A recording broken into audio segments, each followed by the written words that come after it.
NBA 2K19 is right around the corner, and everybody can't wait to get their hands on this game, including myself, man.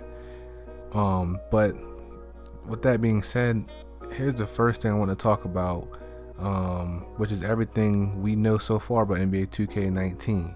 Now, the first thing is the takeover badge or the takeover ability that they added into the game.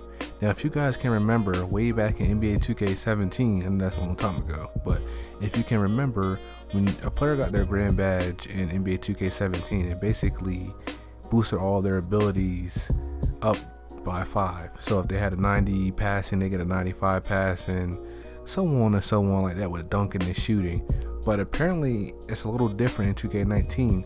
When you get this takeover badge or takeover ability, apparently it boosts everything and it changes stuff for you. So it changes the player's animations, it changes the player's ability to shoot the ball, dribble the ball, dunk the ball, lay up, pass, everything, man. So a good way to think about this badge, and the best way I've been told and I've been studying from Chris Move and Annoying TV and Cash Nasty and all these guys, is just think about this. In real life, whenever a player catches fire, such as LeBron James, he's going to go to the basket, he's going to dunk, and he's just going to be charged up, making all these crazy faces, and he's going to basically be unstoppable like he was versus the Toronto Raptors.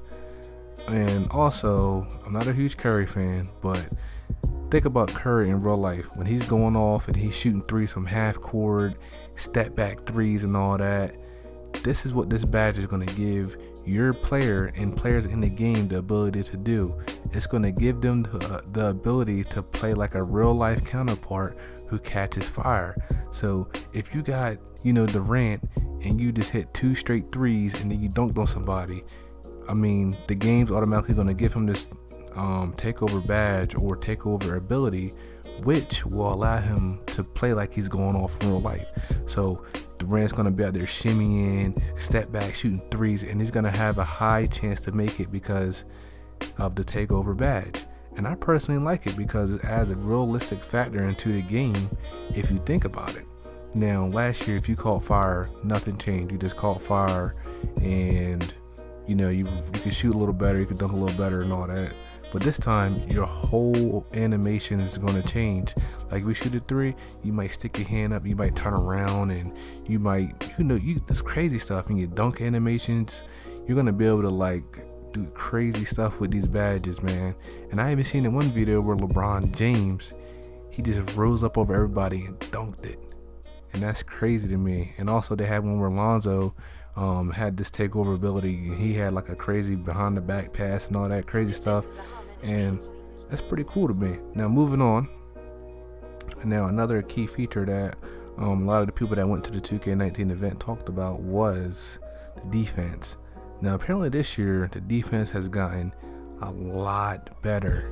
So no more blow-bys, and the snatch back, or what that is, the pull back, whatever you want to call it, as they said, is gone. They said it's not as effective as it was in previous 2Ks, and that's a huge improvement to me, because it was too easy for sharpshooters last year. Like, you go run to the basket, you flick the stick down to do a step back.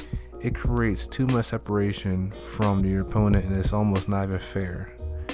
Moving on from that, this year they're going to have live park events. Now, think about this. I want you to think about what game had live park events. Got it? Think about it. NBA Live 18. Like I said before, Live has a lot of good gameplay features and modes that I think 2K should adopt. And this is exactly what they did this year. Now, apparently they scanned all these YouTubers into the game because they're going to be having live park events this year. So you're going to be able to play against Cash Nasty, Pretty Boy Fredo, Annoying TV, Los Polos, LSK, Jesser, and the list goes so on and so on. And apparently it might be a thing like it was on Live, where you have to beat the squad, Cash Nasty squad, or beat Pretty Boy Fredo squad to earn maybe some cool sneakers or outfits that are exclusive in the game. And I think that's a cool thing because it's the way to keep the park fresh. When NBA 2K starts to die down, you keep the park fresh, you keep everything else fresh in the game. It's not the same old like it was last year. And with that being said as well, that could mean we're getting new courts in the game. Think about it. I'm pretty sure all these players aren't going to be on a court at the same time in the same type of court, because I mean that's just not going to add any fun to it. Like, oh, I can only play these guys here if I go here, if I get lucky to get in the lobby. So I'm pretty sure they're going to figure out a way to get those players on different kinds of parks. So you might see a park in Venice Beach, you might see a park in Dykeman, Rucker, and all that stuff. But you know, we'll see how that goes. Now another feature that I want to talk about as well is the shot meter. And you guys all know, if you watched my previous video, that the shot meter is now a combination of the shot meter from NBA 2K 17 and 18. That's right, you can have two shot meters on at the same time, or you can choose to turn it off and then use the one from NBA 2K 17 or the one from NBA 2K 18. Now the one from 2K 17, if you can remember, was by your feet, and the one from 2K18 was by your hands when you released it. So, you know, whatever floats your boat, or whatever one you feel more comfortable using, you can choose that and turn it off or on in the menus. Another thing I want to talk about is the devs talking about how they're adding more street ball moves to the park. Now, this is where I kind of had a red flag, and I thought about it. I said, do I really want to be out to the park where somebody's hitting me with off the heezies and all that crazy stuff, man? And I was like, no, I don't. But, you know, I got high hopes for this 2K this year, and I'm thinking they might try to make this like a realistic, you know, park, like a street ball. They had a street ball moves to the park. So I'm thinking, okay, when Durant went to the park, or when Kobe went to the park, he was out there doing dribble moves that he wouldn't usually do in the NBA. And that's Kobe, man. It was a nice little mixtape. We got to see Kobe in a different light than we ever seen him before, and I was glad to see that. So maybe they're gonna make it fun, but yet still realistic, if you can imagine that. And I hope that's the way they go. But we'll see.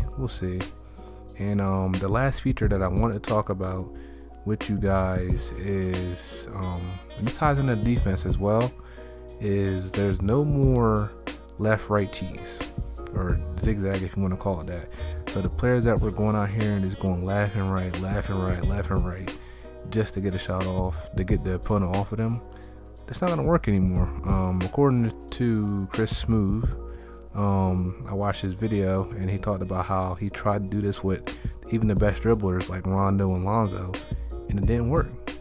And he said it's gone. He said he couldn't figure out how to get it done, and he was talking about how maybe some of the best dribble cheesers in the game could figure out a new way to do it.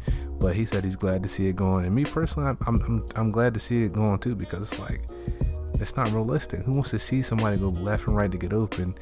And I just don't like that, man. But I'm glad they finally figured out a way to remove that from the game, and I can't wait to get my hands on it to see if it's going myself. And I know I said that was the last thing, but one more thing, and it's not really a big thing to me. I like this idea, but being told that shooting in the game is a lot harder this year. So you really have to know your player's release to make your shots.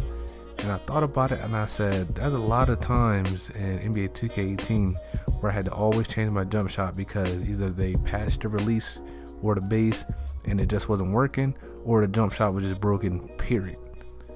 And I'm hoping they can find a nice balance of, okay, you don't know your shot, you don't know the timing, so you're not going to make it, and a difference between a player who knows their shot, knows their timing, and they should make it at least 100% of the time, I would think, because it's a video game at the end of the day. But anyway, guys, I'm going to keep you guys updated on more NBA 2K19 news as it comes out. Any leaks, any gameplay that I can get my hands on, I'm going to bring it to you guys on this channel right here. But as always, if you're new, hit that subscribe button, like the video, and I'll bring you guys more content soon.